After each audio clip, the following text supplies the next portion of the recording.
No country has ever attacked every other country. And that's what China has done. Those are pretty powerful words, what you just said right there. Beijing has really worked very hard to prevent us from learning what's going on. What is the level of accountability to them that all the other countries can come out and say, listen, you cost us a lot of money? The Communist Party of China and the World Health Organization helped spread this coronavirus around the world. How could they not know about it? I mean, they're a World Health Organization. They've got doctors. What is the motive between World Health Organization protecting China? That's what I'm curious about. We need to get China out of the UN, out of the World Trade Organization, out of the World Health Organization, and just start to isolate it. We're relying on them on pharma. We're relying on them on a lot of different things. I mean, it's sickened hundreds of thousands of people around the world, and it is not done with us yet. That is not a conspiracy theory. This is horrific.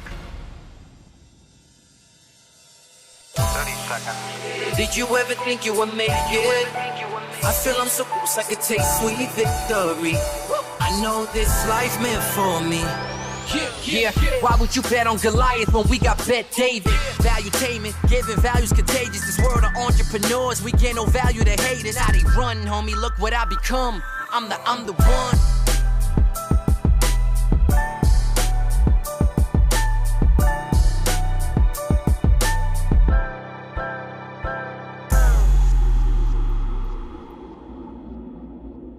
So my guest today is Guthrie Chang, the author of Coming Collapse of China, who lived nearly 2 decades in China. You've probably seen him all over TV on a recent interviews regarding coronavirus. And the reason why I wanted to bring him on board to do this interview, many of you guys requested it. You've obviously known a lot of different guests that we've had, but he comes from a place of, he went to law school, Cornell University. He worked for 2 big law firms in China. I believe one is in Hong Kong. And he has a lot of different experience. So his perspective is going to be from a different standpoint. And he happens to be half Chinese. His father is from China. And so I'm looking forward to going into it with him. So Gordon, thank you so much for making the time to being a guest with us here on Valuetainment. Oh, well, thank you so much, Patrick. So if I may get into it, this is the approach I'd like to take with this on this interview. And the reason why I'm taking this approach is the following reason. My Instagram account, my messages, my email, ever since we interviewed General Spalding from the Air Force, which I think you two have worked together on a couple different projects, and he knows of you. You were recently in a documentary together that came out a couple days ago.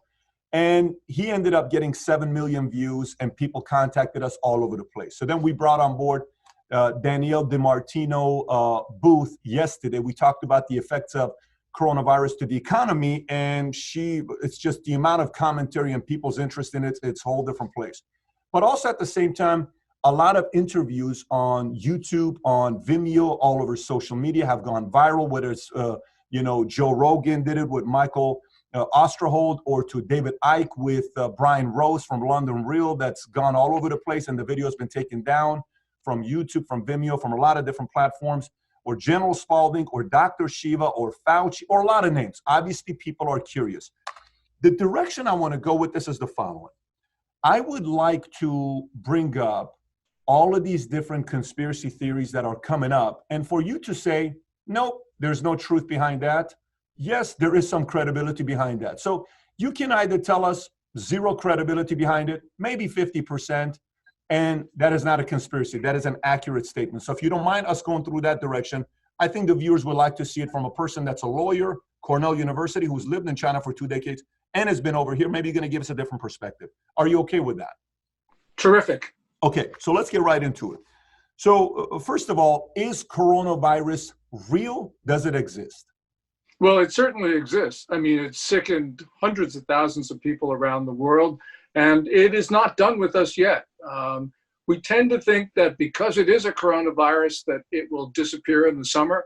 But we also know that this bug likes hot weather. So we're just going to have to wait and see, because it is surprising us day by day. Okay, so yes, it is real. Number 2, is it a natural virus that came from the wet market where it's not man-made, it's natural, that kind of happened? Or is it man-made, intentionally made to use as a bio-warfare chemical to go against an enemy? Well, so far, the science says that it is a natural. that it is there. It wasn't spliced. There have been a couple papers which have talked about it being engineered, but those papers have not received general acceptance in the scientific community. The one thing, though, that's really important, Patrick, is that Beijing has done its best to hinder foreign virologists and epidemiologists from going into Wuhan, the epicenter, and studying this. The World Health Organization sent a team into China. They were there for maybe about 2 weeks, but they were only in Wuhan for 2 days, February 20th and 21st. They only were able to send part of the team. And really, they did not have the opportunity to study the virus itself.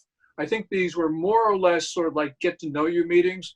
So Beijing has really worked very hard to prevent us from learning what's going on. And because of that, of course, we got to say most everything is on the table, but we have been able to study this bug because it's gotten out beyond China's borders. And so far, it looks like it is a natural coronavirus. It looks like it is a natural coronavirus, or it's man-made? No, it is not man-made from most of the science that we have seen so far. Not every scientist will agree with that conclusion, but until somebody comes up with a striking discovery, the consensus is that this is not man-made. Okay, fair. So, by the way, that's interesting for you to say that, because there's a lot of people that are saying it is man-made and it is intentional. That leads me to the next question. How much of what is going on right now is due to a president like Donald Trump, whose entire career has been based on the art of the deal, to be able to negotiate and strong arm his opponent based on the kind of leverage he has? So he decided to go against the biggest opponent of U.S., which happens to be China, and he used every single leverage, knowing how much business China does with U.S., knowing how much import we do from there, relying on U.S. economy. So the more and more tariffs he put, China said, if this is the kind of a game you want to play, China's always been a kind of a person that they don't fight like you head on. They typically fight by using, whether it's proxies or, oh, we didn't do it, our hands weren't touching that, that's not on us. How much of it has to do with them using coronavirus as a method to retaliate to Donald Trump's approach of negotiation? Yeah, I don't think that this is about Donald Trump at all.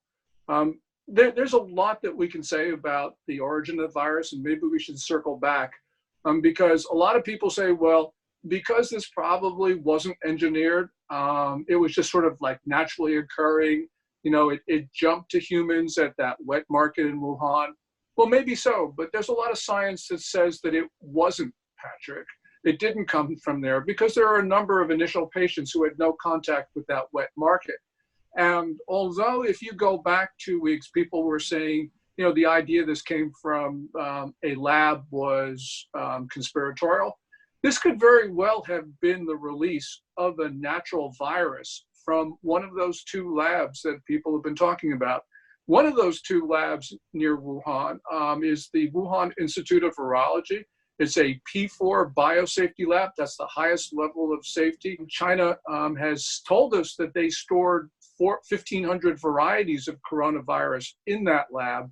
And so a lot of people are saying, well, this is an accidental release.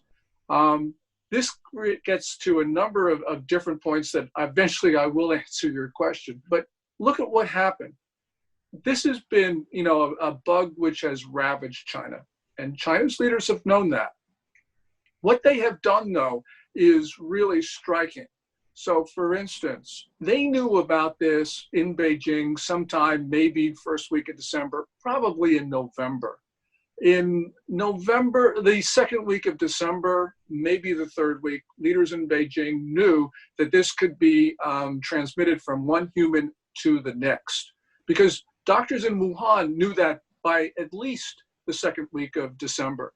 But China's leaders didn't actually admit this to the world until January 20th. And there's a time gap there. Now, just sort of sitting on that information would have been highly irresponsible, but it's much worse than that. What they did was, in that interim, where they knew that this was contagious, one person to the next, they actually tried to convince the world that it was not human to human transmissible. And we saw this, for instance, in that January 14th tweet from the World Health Organization, which said, based on information from China, we see no clear proof that this is transmitted from one human to the next. The reason why that's important is because Beijing actually tried to lull the world into a false sense of security.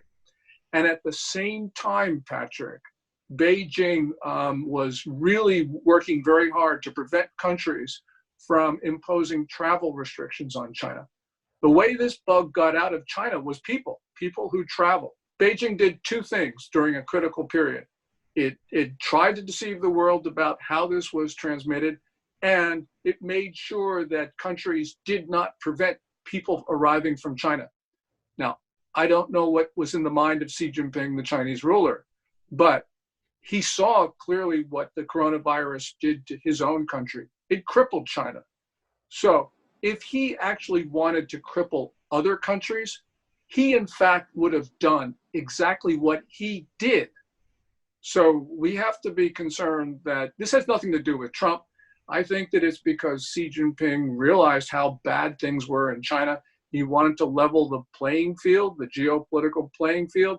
So he allowed this virus, he actually deliberately took steps to push this virus outside of China to infect and hobble other societies.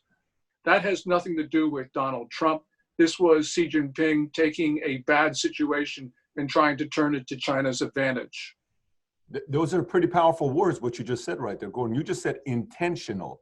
So this was not accidental. This was intentional, done by them. This was an intentional spread of the virus beyond China. Now, How certain are you of that? I don't mean to interrupt, but when you say that, what level of certainty do you have in that statement? It's just an issue of analysis that when you look at what they in fact did, there is no other explanation for it other than that they intentionally wanted this to spread beyond China. Because this is not just a question of keeping it secret because they were embarrassed. That would have been bad enough. That would have been highly irresponsible. But when they then tried to tell other countries, oh, don't worry about this. This can't be transmitted human to human. What it did was it actually took other public health officials in other countries that did not take those precautions that they otherwise would have adopted. And we also know something similar happened with their infection and death statistics. We heard the White House coronavirus task force coordinator, Dr. Deborah Birx, talk about how they looked at the statistics from China in terms of new cases and deaths. And they said, oh, this is like SARS, which was the 2002-2003 epidemic, which although it had a high mortality rate, was not very contagious. So basically what Beijing, what the White House did was essentially say, oh, okay, we don't have to take certain precautions. It was only after the US saw what happened in Italy and Spain that they realized that they had a far bigger problem on their hands, that this would become not just an epidemic in China, but a global pandemic. It would affect the US. And that's why I think the White House took precautions much later than it otherwise would have. So you put all that stuff together, and the question is, well, why would Beijing do this? I can't think of another explanation other than that they saw that they had an opportunity to cripple other societies. I'm not saying that this is a bioweapon. I don't think that it was. But what they saw after it hurt China was that they decided that they were going to spread it through the rest of the world. Gordon, before I go to the next conspiracy to ask you about, is if that is a factual statement of 6 weeks, how are they held accountable by the World Tribunal? What is the level of accountability to them that all the other countries can come out and say, listen, you cost us a lot of money? Is there any way of holding them responsible for waiting 6 weeks? Well, there's a number of different ways to do that. There are some cases in U.S. federal district courts in Florida, Texas, and Nevada. I don't think they're going to get anywhere because there's something called the Foreign Sovereign Immunities Act. You just can't go out and sue another country in U.S. federal court. unless you can get around some exceptions, unless you can take advantage of some exceptions. Mm-hmm. There's also the International Court of Justice, but that won't work because China has to agree to jurisdiction, and of course it never would do so. But countries are in possession effectively of assets of China. For instance, China's holding more than $1 trillion worth of US Treasury bills and notes. So we can take those just with the flick of a pen, and other countries can do the same thing. So there's a lot there that can be done. And I'm not saying that the US should do this by itself. I don't think we should, because China would say that that was a repudiation of debt. They would slam us for being irresponsible custodians of the global financial system. But they would be able to say that if we took this action in conjunction with the issuers of other major currencies. So for instance, Ottawa, London, Brussels, Tokyo, if we did that in connection with them, then that's somewhat of an effective measure. Now, we can't confiscate enough of China's assets to compensate us for the economic damage that we've suffered. But nonetheless, we need to do something to deter China and other bad actors from doing something like this again. You know, we'll never get compensated for this. We've lost lives. You can't do anything about that. Even with the economic damage, you know, China doesn't have enough in terms of assets, but we do need to deter China. And one other thing, Patrick, and that is that what China's leaders did is a crime against humanity. If it isn't, then there is no such concept, and there is no such thing. So I think countries need to hold Xi Jinping and other senior Chinese leaders responsible. And if we can ever get our hands on them, we need the 21st century version of the Nuremberg trials. And what does that look like? What could that look like? That could look like what we saw with German leaders, with Japanese leaders after the Second World War. And no one, of course, wants to do this, but we've never seen a crime like this in history. No country has ever attacked every other country. And that's what China has done. It's hard for us to grasp the magnitude of what's occurred, but unfortunately, that's the conclusion that we have to face. And, you know, going forward for our children, forget ourselves, but for our children and for the rest of the world, we need to impose a cost on China so that no regime ever does this again.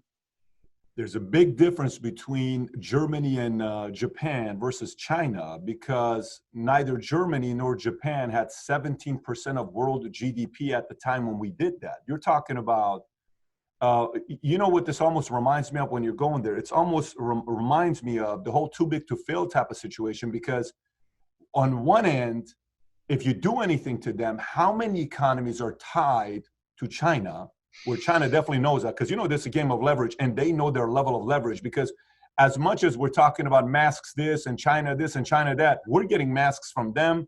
We're relying on them on pharma. We're relying on them on a lot of different things. So do you think for them, when they're sitting in the boardroom and nobody else is around, the big decision makers, they're saying, let it loose, relax for 6 weeks, let it get bigger, let's hurt some of these guys for them to really know how afraid they are, and they're going to do nothing about it because they're relying on us on X, Y, Z, and because of that, if they even think about doing anything to us, we're going to hurt them because they're going to make sure we have to stay in business to do what we're doing on a daily basis for the world to survive. Do you think they went that deep into processing this before they made the decision to let it be lax for 6 weeks? Possibly. You know, I don't know. All I know is there's no other explanation for, you know, this other than a deliberate release. How they got there, you know, I don't know. But, you know, Patrick, I think we have to worry a lot less than we normally would at first glance think. Yes, we're critically reliant on pharma, and that we've got to reduce regardless of whatever. 80%, that's a big number. It is a big number, but we can do it because they are not the world's only producer of active pharmaceutical ingredients. And, you know, it'll be hard, but eventually we've got to do this anyway. But the one thing that we always think about, we think, oh, China's the engine of global growth, and so therefore the world is reliant on it. That's not true. China is not an engine of global growth. Yes, they've got a lot of growth, but they're not the engine. Because to be an engine of global growth, a country has got to buy the goods and services of other countries to create growth elsewhere. And what China has done through predatory trade policies and through the theft of intellectual property has taken growth from other countries. So yes, countries have relations with China. Australia, for instance, sells them a lot of iron ore, but that iron ore is put into products that end up, in the shelves of Europe and the United States. So I think that essentially Australia will be selling to India or Vietnam or someplace else for sale to the US. These global supply chains, if they are forced, will readjust. And they're already doing that anyway for a number of reasons. Xi Jinping has been pushing companies out of China. Also, President Trump's so-called trade war has been pulling companies out of China. I think that process will accelerate.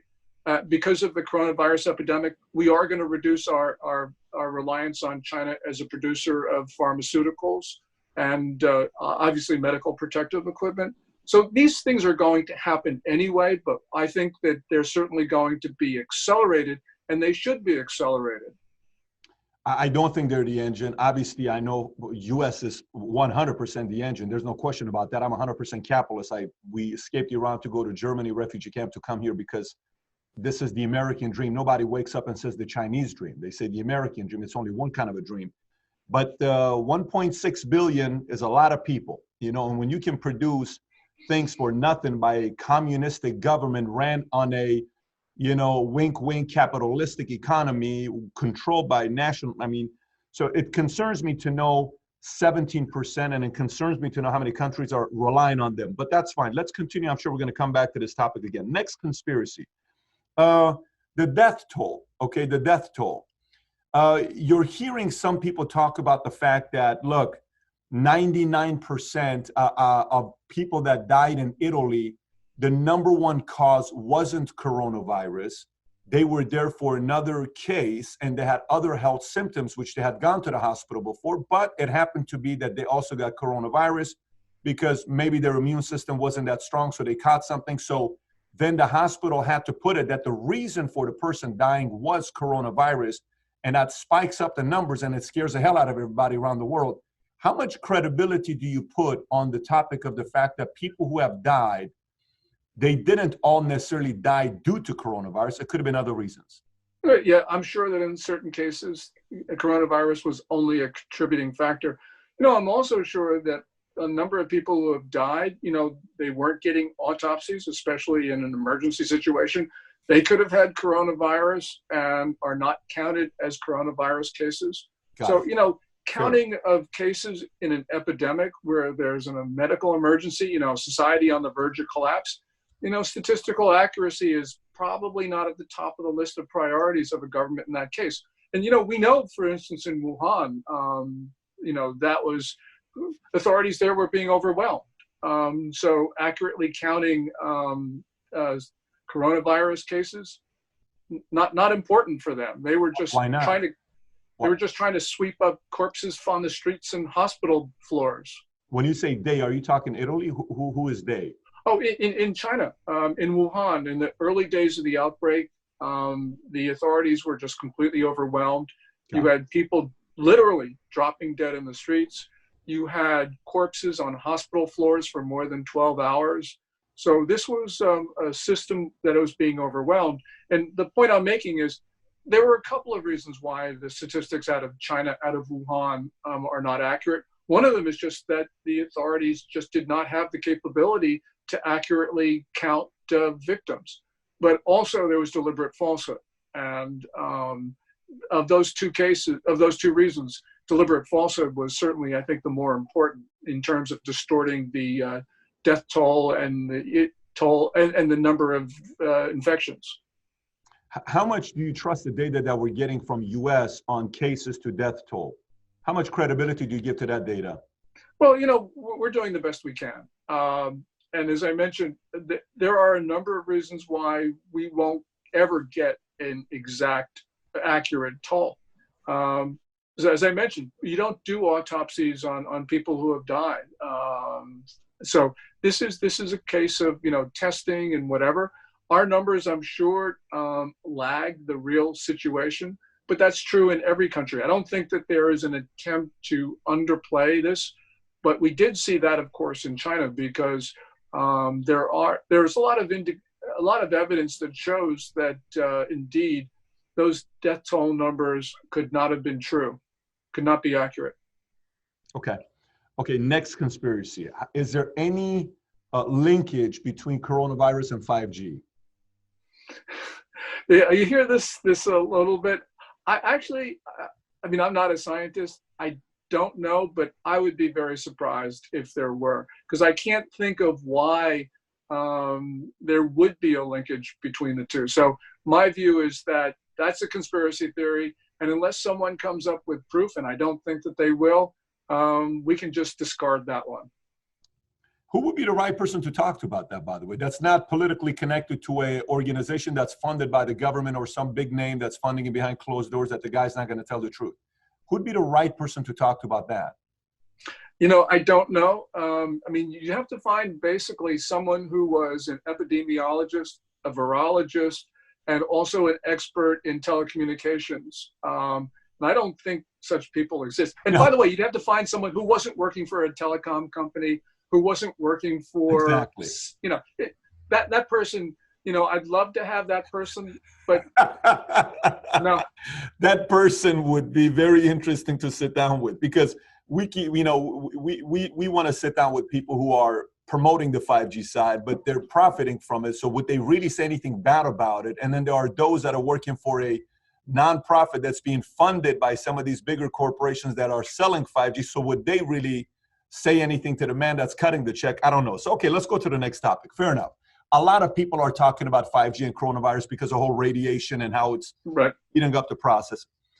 Next, is coronavirus a method of eliminating the older population to save countries money, because all this healthcare cost is really coming from those that are above 70, 75 years old, and maybe this is going to allow us to indirectly depopulate to help the world economy go better? Is there any linkage between those two? No, but I will say that there's more than just a small number of people in China who actually think that this was a way to get rid of the elderly. But that's complete conspiracy theory. I mean, it's just, that's just not the case. Okay, next. So far, we've got 6 of them. I got 7 more to go. So, okay, we already covered the 7th one. Let me go to the next one. Okay. Next one's a little tricky. And so it's almost like the next 4 are combined. So I'll kind of say it in a way that maybe you'll see where I'm going with this. So couple data that shows up. The World Health Organization, the #1 funder is the U.S. government. I think the number is $600 million. I don't know the exact number, but I think it's around the $600 million number. The second largest contributor to the World Health Organization is a man named Bill Gates. Okay. So this man named Bill Gates, if you've never heard of him, he's very rich. He's very powerful. He started a company called Microsoft. Maybe you've used it in the past before, Windows, et cetera, et cetera. Bill Gates in 2015 gave a TED Talk regarding the biggest threat being pandemics and how that's something we need to be worried about. But also in 2011, he did an interview with Dr. Gupta of CNN. I think it's February 4th when they did an interview. And a lot of people were talking about the fact that Bill Gates' biggest messaging is depopulation. So what I did is I went on Google, I typed in the words, did Bill Gates say to depopulate the world? So the first thing that pops out is Snopes. So I go to Snopes and I pull it up and it says inaccurate, false. Then it puts the transcript on the bottom, which I have it. I'd like to read it because this leads me to a question here. The question asked by Dr. Gupta is $10 billion over the next 10 years to make it the year of the vaccine. What does this mean exactly? Bill Gates, over this decade, we believe unbelievable progress can be made in both inventing new vaccines and making sure that they get out to all the children who need them. We only need about 6 or 7 more, and then you would have all the tools to reduce childhood death. Next word he uses, reduce population growth and everything. The stability, the environment benefits from that, et cetera, et cetera. So then I went online to look at this video. I went and typed in the following words on Google, and the words were, this is what I searched. I typed in, I want to get the exact words that I have here: Bill Gates, Dr. Gupta, reduced population, 2011. Those were the words I put on Google. The first link that came at the top was the Snopes that said it's not factual, it's false. The second link that came up was a CNN link to the article and the interview of February 2011. When I clicked on it, the link was a dead link. Then I tried it on my phone, then I tried it on another phone, it was all a dead link. Then I had one of my employees here from Norway who uses a VPN from Norway to try to go log in from a Norway VPN. He was able to get into the site. When he gets into the site, his link with the transcript was there, but the video was taken down. You couldn't watch the video. So after our research team did some research, we finally found the video, and that exact video between Dr. Gupta and Bill Gates, where he talks about reducing population growth. You know, a big part of this, when you look at China buying a big part of Africa because of natural resources, this is not something that's private. The world knows about this. It's not like I'm just throwing something out there that's non-factual. That's factual. You can kind of see the amount of property and land they're buying there. The countries that are growing the fastest population-wise, most of them are in Africa. Not saying all of them, but a lot of them are in Africa. Right. 7.6% growth, Syria, 4.3%. In US, I think it's at 1.38, some number, 1.08 to 1.38. And I think China's at 0.38 right now, give or take. Sometimes they're saying it's negative, but that's the number you're seeing. How much do you buy into the idea that Bill Gates and the vaccines and the pandemics, this was all orchestrated by the powerful people who are kind of preparing for this to come up to introduce a vaccine to the world? It's almost like, here's the problem, the Hegelian dialectic. This is the problem. Blame Johnny. I have the solution. I am the hero. How much of it is that, or do you think that's a conspiracy theory? Yeah, I don't think Bill Gates is trying to reduce population by, and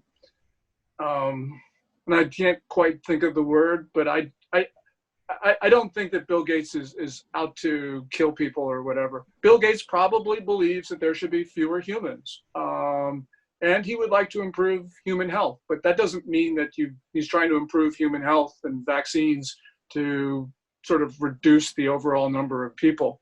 I mean, I would disagree with him on certain things, but I don't think he's malevolent. Okay, so zero credibility there on your end with that. Zero. Zero. Okay, so let's cross that one out.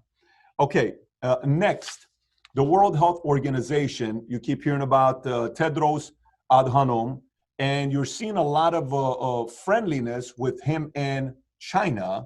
And he's sat down with Xi Jinping. You've seen this before. I'm not the first person that's bringing this up. How much of World Health Organization is being controlled by the influence of China on what to report, what not to report, slow roll, the dates at first, it's not that big of a big deal, it's okay. And then US shuts it down and, oh my gosh, US is racist and they don't care about Chinese people. How could you do something like this? And then they said, no, it's a serious pandemic. The timing was very off, and the world relies on this World Health Organization. Our World Health Organization, Tedros, and China in bed together? Oh, they certainly appear to be that way, Patrick. Okay. You got to look at what the WHO did in this circumstance, and there's no adjective in the English language which describes how bad Tedros and the WHO were. So, for instance, I talked about that January 14th tweet where the WHO helped China propagate the notion that there are no human-to-human transmissions of coronavirus, where WHO, I'm sure, knew that there were. How could they not know about it? I mean, they're a World Health Organization. They've got doctors.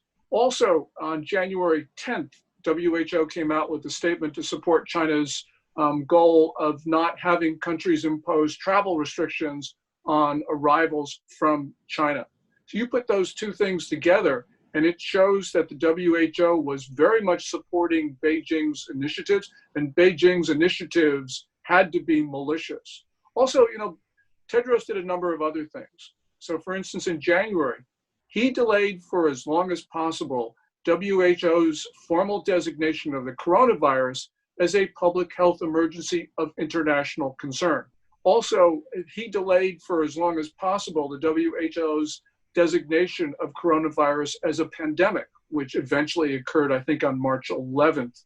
We saw Tedros in Beijing at the end of January talk about how other countries should emulate China's system, and talked about the quote unquote superiority of China's system, which is a thinly veiled attack on democracy.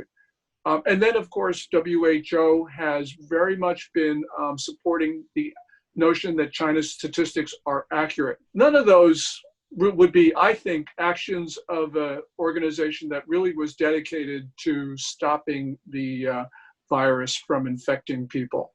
So you put that together, the one thing you can say is that if you took the Communist Party of China and the World Health Organization, together they're responsible for this, taking this, which should have just been a local outbreak in Wuhan or maybe even Hubei province, and making it, first of all, a nationwide epidemic in China, plus also a global pandemic. None of those last two things would have occurred had not these two organizations, Communist Party and WHO, acted together.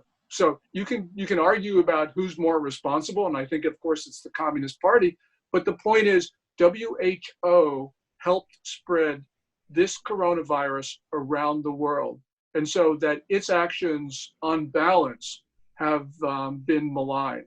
And that leads us to a number of conclusions about what we do. You talked about the funding of WHO. It's right. The US by far is the largest funder. We put $440 million in the WHO last year. You add Bill Gates, that's a lot of other money.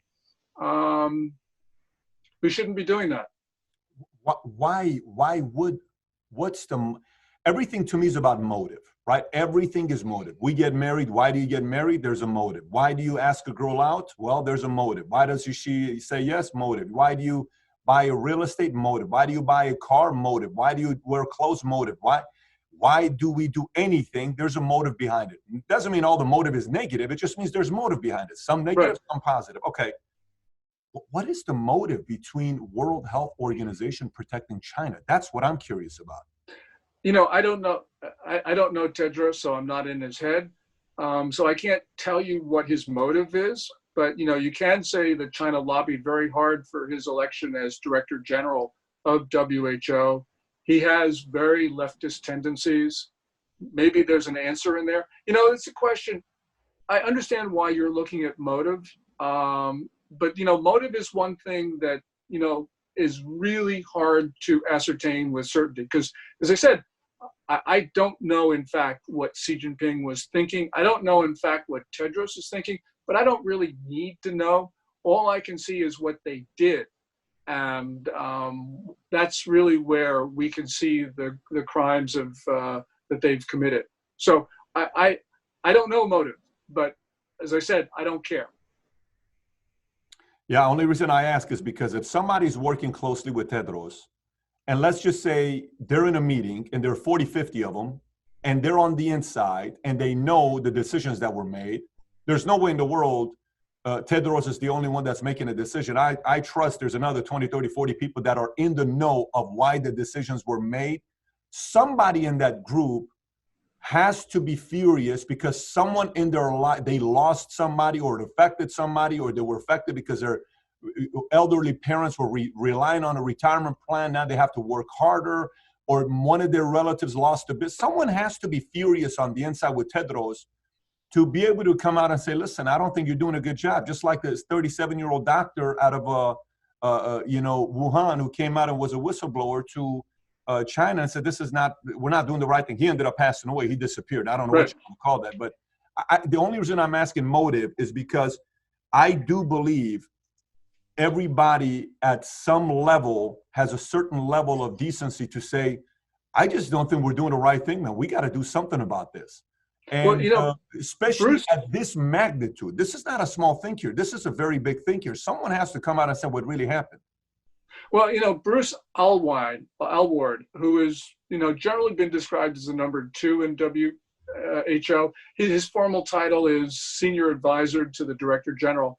a couple days ago, he came out with an interview where he said, it was very important for us at an early stage of the outbreak to be able to study this. So we needed China's cooperation, which is really what his message was. So I suppose you could say that for some people, the WHO, they were saying, well, we got to be nice to China, to butter them up so they'll allow us to go to Wuhan and study it. But, as we just talked about, WHO, they stiff-armed WHO in Wuhan. So whatever the motive was, and that's really... What do you mean? You just said WHO stiff-armed WHO? No, China stiff-armed WHO, okay. preventing them from an adequate opportunity to study the virus. I suppose, one could say that maybe that was what they were thinking, but, it's very, very difficult to discern motive. What we have to do is look at what they did and what they should have known at the time that they committed certain acts. And that leads to very dark conclusions about not only China, but about the WHO.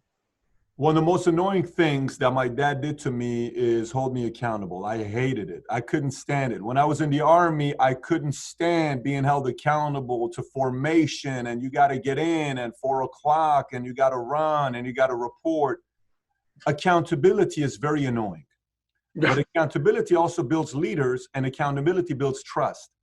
One of the things that seems very common here that's missing is accountability. It concerns me when I even brought it up to you earlier. I said, how should China be held accountable at the, world tribunal? And you're like, well, it's not real. We have to figure out a way to get past this.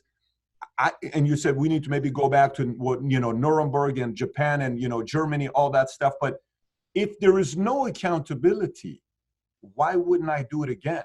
If there's no consequences, why wouldn't I? It's like, it's a slap in the hand. It's like, hey, okay, I no problem. You're okay if I do this again. I'm going to do it again and again and again because you need me. So where does accountability come into play here? Yeah, well, that's absolutely right. And that's why I said we need to impose some costs, because if we don't do that, they'll do this again. And I suppose the one thing that will happen, and this is something that is within our power to do, is that countries are going to start isolating China. For decades, for 5 decades, countries have tried to integrate China into the international system. They thought it was a positive good.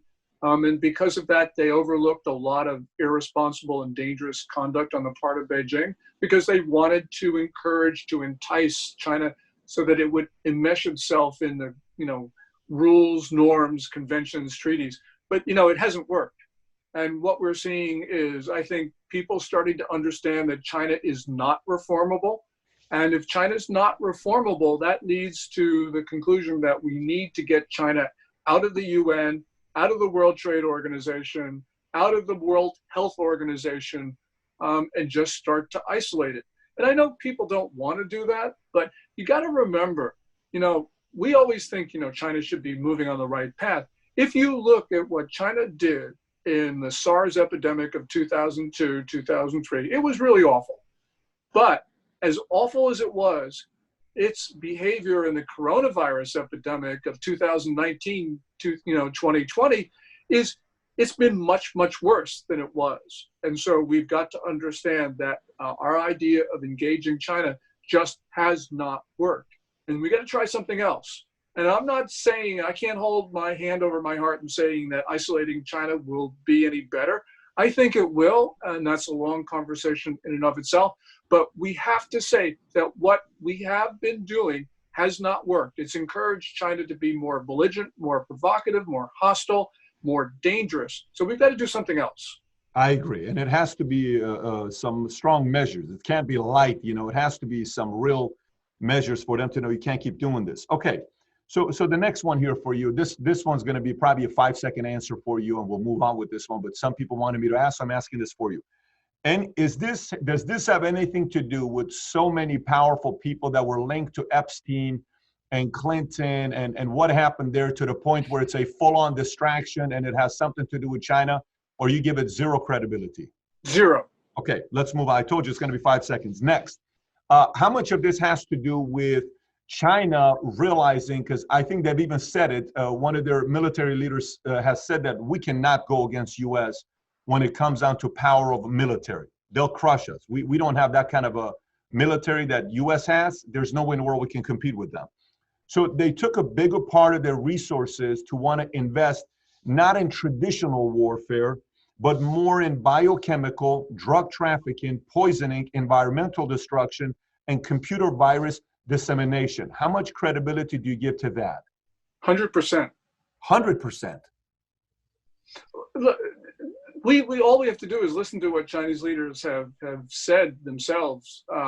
Chinese military officers have talked about this, and we have seen what China has done.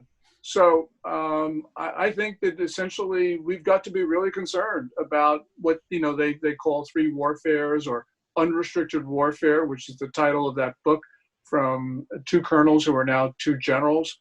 So they have been trying to undermine our society, and we don't really have to. We can see what they've been doing, but we don't really have to speculate too much, because last May 2019, People's Daily, which is the most authoritative publication in China, it's the self-described mouthpiece of the Communist Party.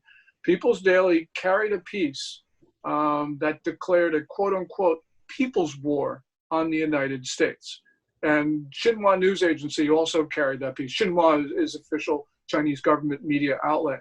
So, they declared a people's war. I mean, how clear do we want them to be? We say that they're not transparent, but as, people have said, they telegraph their punches. And that's exactly what they did in this time. We live in a democracy. We may not like our congressman, our senator, our governor, or our president, but we know that they're legitimate because they were elected. In China, and so we don't have propaganda. But in China, when you have an insecure, small ruling group, propaganda is the most important thing. And so they can come up and say these ludicrous things, and we Americans are really good at ignoring it by saying, oh, they can't really believe that. But yeah, they really believe it. And they propagate these narratives because they believe it's absolutely critical to the survival of the regime. We Americans ignored everything that Osama bin Laden said and did in the 1990s. We should not be ignoring what those who are hostile to us are saying. And so we should be paying attention to what the Chinese have been saying. And it is really belligerent. Why? Okay, so I'll follow up with a question on that. I'll go to the next one here. Why does it feel like, whether it's the media, whether it's many of these politicians, or even some of the folks who are billionaires from New York or elsewhere, why does it seem like there's a underlying level of discomfort with putting too much blame on China and holding them accountable and almost protecting them, saying, that's not nice, you don't talk to them like that, these are good people, why would you do that? Why is there such a movement going on? And it's very subtle. You almost can't catch it if you don't pay attention to it that way. Why is that going on? Why do you think? Well, here again, we're dealing with other people's intentions. But my guess is a couple things. First of all, we live in a highly partisan atmosphere right now. And so people are just using whatever they can to club President Trump. So that's, I think, part of it. Also because there are elements in American society that have gotten really rich off of China. And so they don't want that to change. So you've got people on Wall Street, you got people in boardrooms, chambers of commerce. They see much more in common with their fellows in China than they do with other Americans. So there's an elitism, which, it's typified, of course, at Davos. So I think that that's part of it as well. But, it's really dangerous, Patrick, because what we've got right now is we have a common enemy. That enemy means us harm, and that enemy is attacking us. And whether we like him or not, we've only got one president until January 2021. And that means that we're going to have to rally behind President Trump. We're going to have to unify because we've got to protect ourselves, because our republic is at risk. We tend to think of America as powerful, but if you look around America today, we've got Americans dying. We've got an economy at a standstill in many locations. We've got a society that is paralyzed. And we have a common enemy, China. So we Americans have got to wise up and realize there's some pretty dangerous folks out there. And if we don't get together, we're going to lose the American experiment. I agree. Question for you on the next conspiracy. How much of this is the media sensationalizing, over sensationalizing the credibility of coronavirus to hurt the economy and lengthen this process? The longer it hurts the economy, to eventually lead to President Trump not getting reelected. Is there any credibility to that? I don't do domestic politics, but the media is the media. They will sensationalize things, and all parts of the media will, of course, tend to do that. I think most members in the media are responsible, but there is that sort of tendency to say this is brand new or whatever. But this is we're dealing with something which creates fear, and that is always going to magnify whatever irresponsible tendencies there are in human beings. So we have fear for a real reason. That is that this is a dangerous pathogen, and until we understand it, I don't get too concerned about overreaction to it. I'm much more concerned about the underreaction. Now, we may be able to undo some of the measures that we have taken to beat the virus. I mean, and people who are much smarter than I am will be able to talk about that. But nonetheless, until we can see a way out of this, we've got to be very concerned, because this bug is highly transmissible and it's also lethal. And it's not just what happened in our society. Take a look at Italy. Take a look at Spain. Take a look at China. Take a look at South Korea. All of these societies have gone through crises, and we've got to be concerned what might happen next. Are we, next one here, are we potentially at the beginning of a World War III being created? And if not, will the next World War III be looking similar to what we're currently going through, meaning it being a bio-warfare type of a thing that we'll be dealing with? That's very possible. As we started out with your first conspiracy theory, I don't think this was a bioweapon. But, and a lot of people, you go back 6 weeks ago, you go back maybe last week, and people would say, oh, look, bioweapons, they aren't really practical, why have one? Well, what we have seen is this coronavirus, probably not a bioweapon, but what it's done is it has paralyzed societies. And I'm sure that China and other countries have seen what a biological agent can do. So this wasn't even a weapon in all probability, but look what it did to the United States. We have, we have a Nimitz-class carrier, the Theodore Roosevelt, now sitting in Guam, taken out of action because some sailors on it have coronavirus. I think the Chinese have recognized that because they talk about it in their propaganda. We have a biological weapons convention. The United States is a party to it. China's a party to it. But unfortunately, there are no inspection regimes in that convention. And we have got to make sure that it does, because right now we have seen the power of a biological weapon. Not a I'm not saying coronavirus is a biological weapon, but this is what could be what the world's future bioweapons look like. Just a simple virus. If an evil empire is watching this, there's a few of them. One of them is north of South Korea. If some evil empires are watching this, this is leaving a lot of strategies for other countries to want to use this as a potential method in the future. Forget about just being China. This is like, sure. It's almost as if, the TV show when it first came out, was it not Cops? Was it not America's Most Wanted? What was the one that would show how people were committing the crimes? In a way, they were teaching people how to become criminals. Non-criminals were saying, well, that's a pretty good way of going and robbing a bank. Very creative. Oh, CSI. CSI, yeah. So this is one of those things that's teaching a lot of people what is potential to go out there and do. Here's another exactly. Here's another conspiracy theory. Tell me if this is a conspiracy or it's 100% factual. Does China have 1 million to 3 million people at concentration camps in China over there? That is not a conspiracy theory. They are detention facilities in what China calls Xinjiang, which is the northwestern part of China. The local inhabitants say it's not China, that it is a separate republic called East Turkestan. But there are detention facilities there. We don't know the exact number of people in those facilities, but the lower estimates are 1 million, and the upper estimates are what you mentioned, 3 million.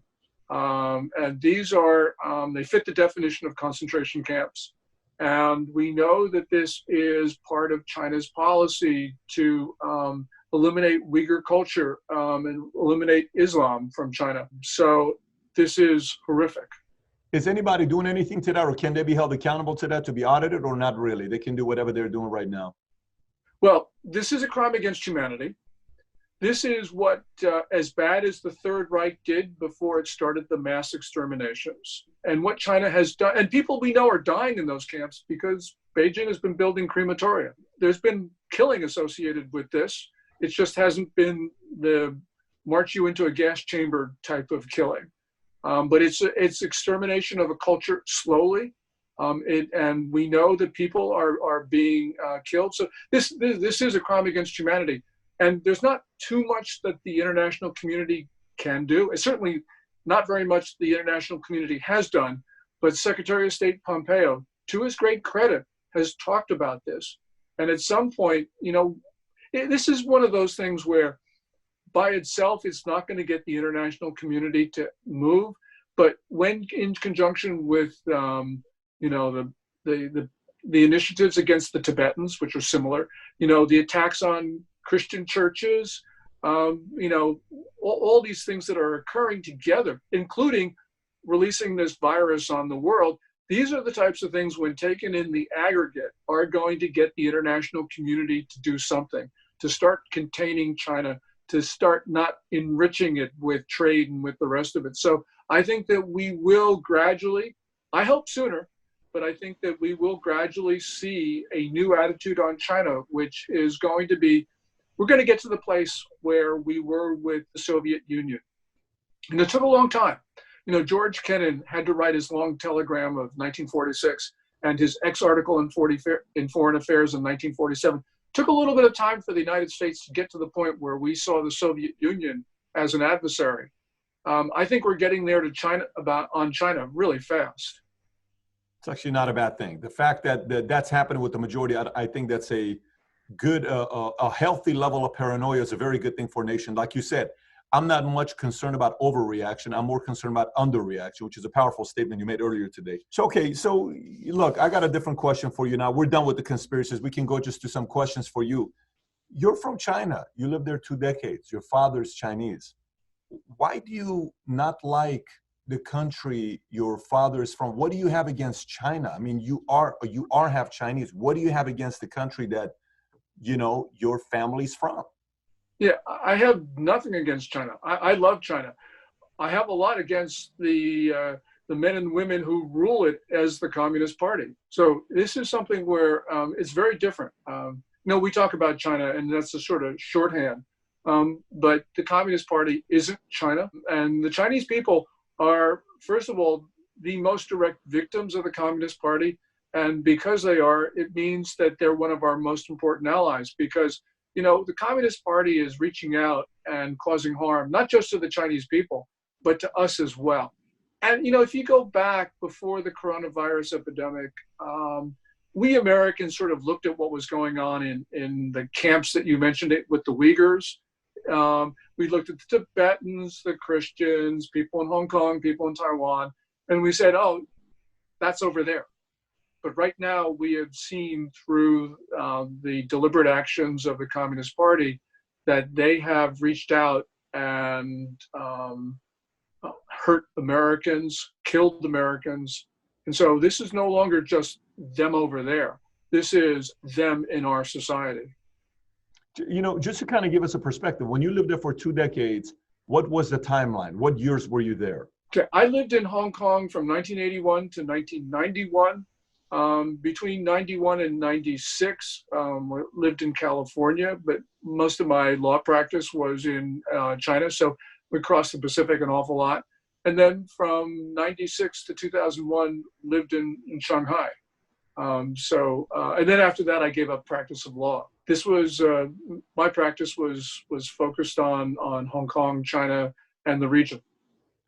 You actually said you said the fall of China is coming, and you predicted it back in 2001. I mean, that was, I do believe you said something about China in 2001, right? It was your first prediction you made. Right, and I wrote a book called The Coming Collapse of China, was published July 2001, and in it I said that the Communist Party would fall in a decade. So I was wrong on timing. I didn't happen to foresee the 2008 downturn, which I think certainly materially strengthened the Communist Party for a number of reasons. But I think that it is still coming, and it's not about me. It's about what we can see on the ground in China, that there is a fragility to the regime. And, I can't say when it's going to occur, but we got to be concerned about a weak China, which I think is much more of concern than a strong China. For somebody who's never been to China, who's never lived in China, there's a difference if you've gone there for a business trip for a week or 2 weeks versus living there from 81 to 91 and then from 96 to 01. You've lived there. You have a day-to-day life. You're working there. Can you give us a glimpse of what the day-to-day life of living in China looks like? Like the biggest difference between US and China. You come home, you watch sports, you watch TV. How many TV channels do you have? How much are you being brainwashed? How are you being brainwashed? What do you have access to from China? What kind of channels? If I'm at a hotel in China, do I have access to ESPN? Can I watch? What does it look like? What is it like living there compared to US? Well, when we lived there, there really of course it was different. The US was more prosperous, more developed. But China was going through sort of like a renaissance when we lived there. There was a lot of optimism. I can remember when we first moved there, it was August 1996. And my wife she was on the phone and she said, "Mom, China's not communist anymore." And I happen to agree with her. And one could make the case then that a lot of people did, that China was moving in the right direction. And yeah, China was just different. I mean, they had better food, but pretty much you could see the optimism in society as you could see in America. These days, I think it's different. I mean, China has become much more prosperous, so it is more developed, but it's a deader place because Xi Jinping believes in absolute control over society. So we are seeing things like the social credit system, which is going to be nationwide pretty soon. We can see extraordinary attempts to control people. So it's a very different place. And I think, the optimism that was there 2 decades ago is not there now. And part of it that it is going to be very different is that the Chinese economy was not doing well before the coronavirus, but was brought to a standstill and indeed is deep in contraction. So that is a new factor there. And so it makes China, I think, very different from the US. This is a very technical question, but probably the most important question I ask you in the interview.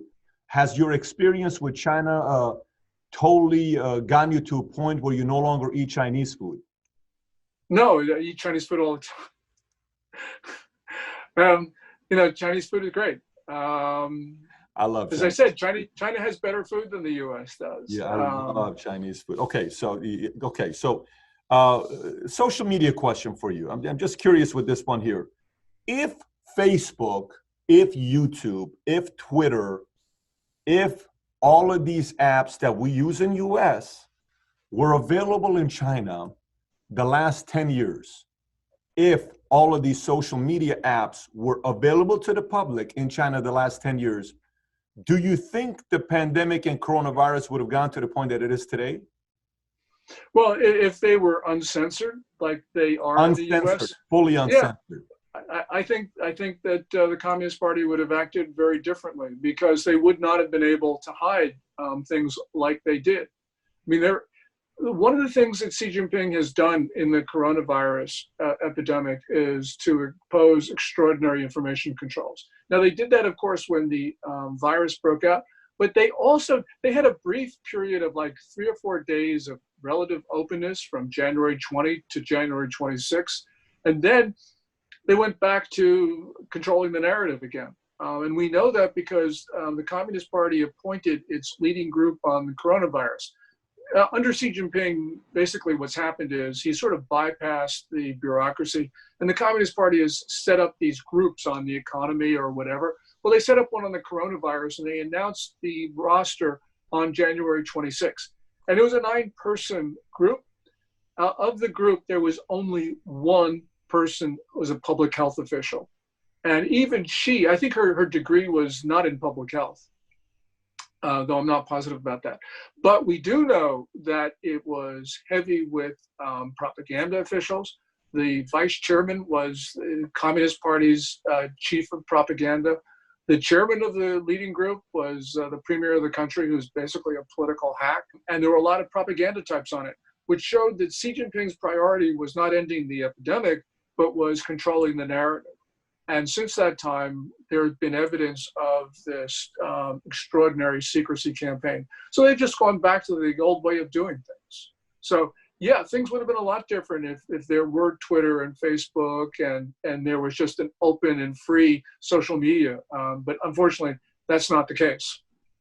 I think if U.S. was to negotiate now with them, and if China wants to do any kind of trade deals, do you think it'd be a good idea for President Trump to say, you got to have free press and you have to allow every single one of our platforms in your country with no censorship, or else we ain't doing business together?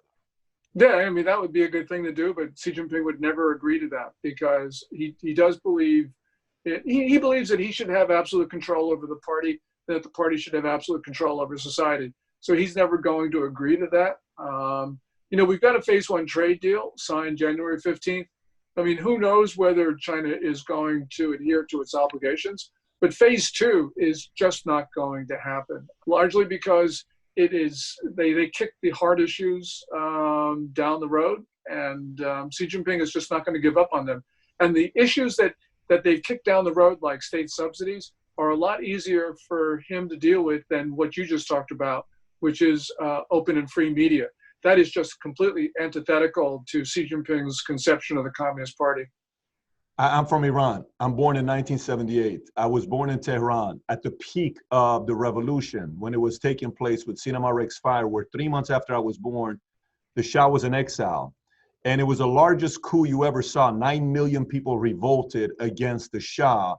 And a lot of things that you're seeing, you're talking about, nothing was happening to this extreme in Iran at all. The economy was doing better. Women were free. They could go out there and, vote. They had freedom. They could do pretty much every career. They didn't have to get married, 13 years old. He had raised it to 18 years old. And then Khomeini comes in, and through a revolution of spreading tapes, the people revolted against the regime until it eventually flipped. Wasn't the best thing for them. That's why I got this guy's picture in the back. Obviously, there's a reason why the Shah's in my painting in the back. What are the chances of the people of China getting so sick of it, would they create their own coup and go against the regime? And if they do, how likely is it that they'll be successful? Well, they tried that in 1989, in a sense. They didn't actually, in 1989, the genesis of this was basically unhappiness about the economy, which then was booming, but there was a lot of inflation. But what happened is, through Communist Party hard-headedness, people then started talking about the big issues, about democracy, about freedoms. And that's when, we saw, not only in Beijing, but in 370 other cities in China, people took to the streets. Right now, we are seeing some really interesting trends and developments. So, for instance, you were talking about the death of Dr. Li Wenlong, who was one of the Wuhan 8. When he died, there was white-hot sentiment throughout social media in China. People were they started that hashtag, I want freedom of speech. And also they started to adopt as their anthem that politically impactful song from Les Miserables, Do You Hear the People Sing? And that was a clear message to Xi Jinping, especially because the kids in Hong Kong had adopted that as a protest against China. So it was unmistakable what people in China were saying. Now, there have been a lot of times where people in China have gotten really upset at the Communist Party, and that anger for one way or another had melted away. But what's different now, Patrick, is that you've got an economy which is basically collapsed. If there were to be, isn't it perfect timing though? What you're saying right now, when the economy collapses, it's the best time to do it. It's a time where I think people are not going to buy the argument that the Communist Party is the one to ensure prosperity, because there's no prosperity. You have, you can see what's happening in our country. The same thing has happened in China, only earlier. But you've had an economy which is probably for the first quarter of this year down 25%, maybe 30% year on year, which is an enormous number. They won't report that, of course, but people's livelihoods are at stake. So many small businesses in China have closed, like they've closed in our country. So this is sort of like the tinder for an explosion. Whether it happens or not, I can't say at this time. But people in China have been talking about, quote unquote, China's Chernobyl. And that, of course, is the reference to the nuclear plant accident in 1986 in the Ukraine, which is generally thought to be the event that sort of triggered a long, slow burn to the fall of the Communist Party. Here's a question for you. How much of exposure or presence do we have with the CIA in China right now? Do we have a big presence there or not really? I don't know, but I think the answer to your question is not really. About 18 months ago or so, China executed somewhere between 20 and 30 CIA agents. I mean, first of all, you had a number of presidents before Trump who just put China very low in the priority. So the CIA just didn't have that much in the way of resources in China to begin with. And then China goes in and just literally kills dozens of them. And so I don't think they've had a chance verified, to by the way? Is that verified of killing dozens? It's been widely reported, Wall Street Journal and the rest of it. So how did we retaliate towards that? No known retaliation. Why? Don't ask me. I mean, if I were president, there certainly would have been costs imposed on China for doing that. But China's occupied a special place in the American foreign policy establishment, which is the reason why we're in such trouble as we are. But I don't think the CIA, to answer your question, I don't think the CIA has had the opportunity to rebuild in China. And you got to remember that China's been tossing out Western journalists who aren't CIA, but that also reduces our ability to look into the country. I mean, I'm sorry, go ahead.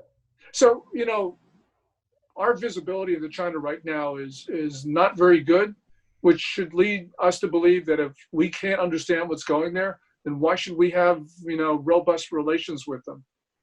Here's where I was going with this. If we have the right CIA agents there, by the way, we need to really invest in a major, I would be recruiting agents left and right to send them there, and I would do it in the most strategic way and start them early and have them go through the educational system, et cetera, et cetera. I mean, you have to be doing that right in a way to protect yourself long term. And I would do it in a way to get them involved in the executive side, to have a lot of involvement there. But that's a complete different side long term wise. Here's the question I'm asking about the CIA. Technology is more advanced today than it's ever been before, right? If these folks, say the millennials, the Gen Xers, because that's really the best foot soldiers you're going to have to update us on what's going on. Just like today, if you do something nowadays, it's the millennials and the Gen Xers and the founder generation. They're the ones that are telling us what's going on with the camera being on and, TikTok and videos, everything, right?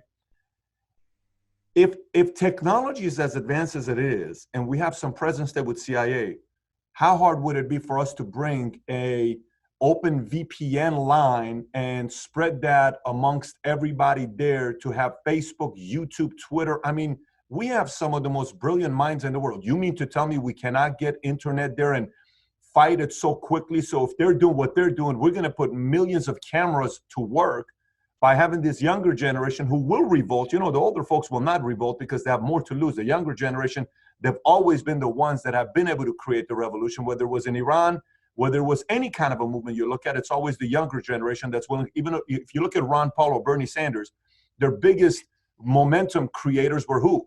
Younger generation. Right. So if we can get technology there with the right VPN, whatever measures it takes to start kind of seeing what's going on, I think that's going to piss them off. The government's going to piss them off. Then it's going to get the people who are skeptical whether the government's doing the right thing or not of China. Then maybe that leads to the people saying, we're just sick and tired of it. We got to make a change here. And that's the only way I feel safe for long-term of doing business with China. That's the only way I would feel safer. Yes, and there are NGOs that have talked about developing the technical means of jumping over what's called the Great Firewall. And so there is some effort there. Could use a lot more push from the federal government. You know, there's something else that can be done, and that is shortwave radio, which is what we used against the Soviet Union. China can, because it's got the Great Firewall, can block the internet, but they can't block shortwave radio as a practical matter. So there's a number of things that we need to do to be able to get through to the Chinese people, because ultimately the Chinese people are our greatest ally, because we've got a common interest. We've got one group that is oppressing them and causing death in our country, and that's the Communist Party of China. So we should be looking to our friends, the Chinese people. Look, when we lived in Iran, we had 2 channels, right? And the rich people had satellite, and you would always, oh my gosh, you have satellite, and look at this, you can go watch movies, and there's kissing, and there's this. It was like, oh, when rich people can watch crazy movies, you know, poor people cannot, you know. And you go to your friend's house who had satellites, and they lived in this city called Gandhi. There was a city in Iran called Gandhi, which is pretty interesting. That was a rich people's city. And we had a friend that lived there. We'd go there and say, look at us, we have a satellite. Shh, don't tell anybody because we could get in trouble. I think that's, you know, I think that's what China needs. Whatever we did with China, whatever we did with Russia, I think the people need that, because we need to get more documentation on what's going on. We're getting a glimpse of it right now, but not at the measures that we need to get that back to what it needs to be. So final exercise here with us. But before I go into this final exercise, what do you see with the foreseeable future? How long is this thing going to last? When do you see us going back to work? And is there any positive outlook you have of how things are going to turn out the next 3, 6, 9, 12 months? Well, I sort of think the virus does burn out during the summer. You know, as we're talking about, it might not. I mean, this is a bug that likes hot weather, so who knows what it's going to do. You know, I think that we can see a couple things that are occurring in China, because they're obviously ahead of us. So, for instance, in Wuhan, where this thing started, that's sort of, the bug has burned itself out. And so Wuhan is just slowly getting back to normal. And, you know, they just opened up the barricades so people in Wuhan can actually travel to other parts of China. If they've got a green code, you know, they get green, yellow, red, depending on their health. So if they got a green code, they can actually leave. So it's sort of getting there. But the problem for China right now is that the bug has, I think, jumped to cities on the east.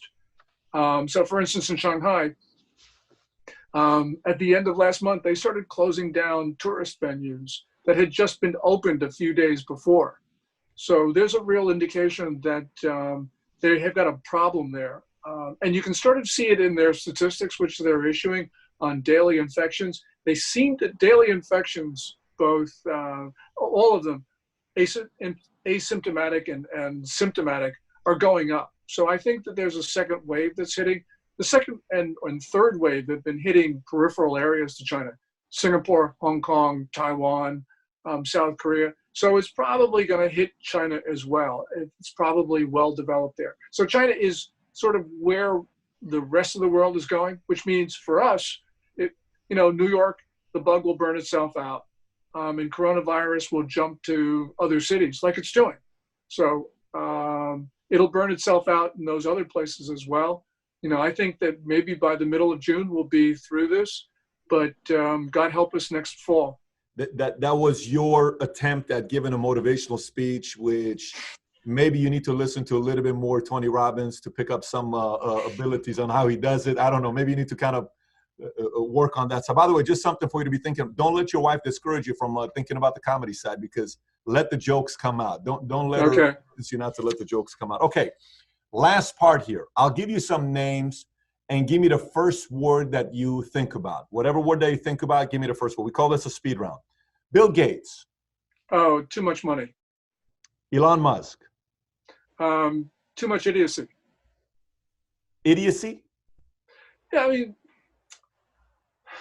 mean, the early Elon Musk, great man, going into space, Tesla. I think that's terrific.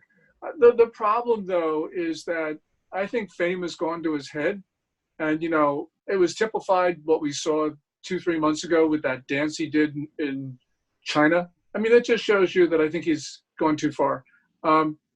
I don't think he's going to make money in China with electric cars for a number of reasons. I think that this could be where he really gets a real lesson. It's like sort of fame's gone to his head. So you were really frustrated with his dance moves. So yeah. if he improved his dance moves, would you not call him an idiot? So or would you change your opinion? Well, no, it's still going to his head. Okay, got it. Maybe we need to recommend some nice choreographers to hire. He can afford it. So Tedros Adhanom.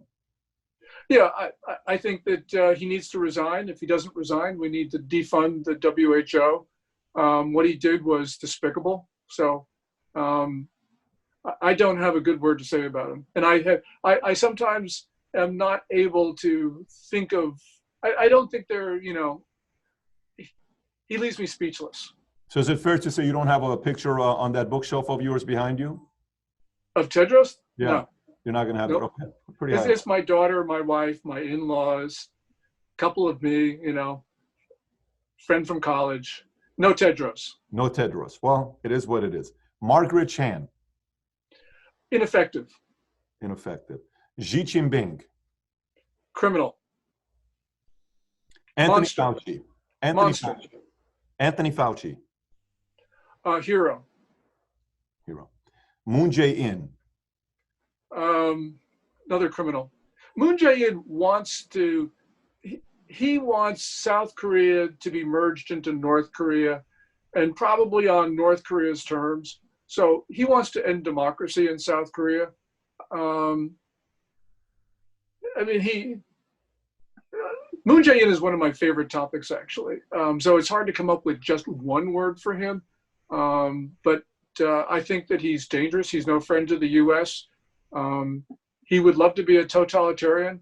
He is moving China and moving South Korea away from a liberal democracy back to an authoritarian state. So what nice things can you say about him? Ren Zhengfi.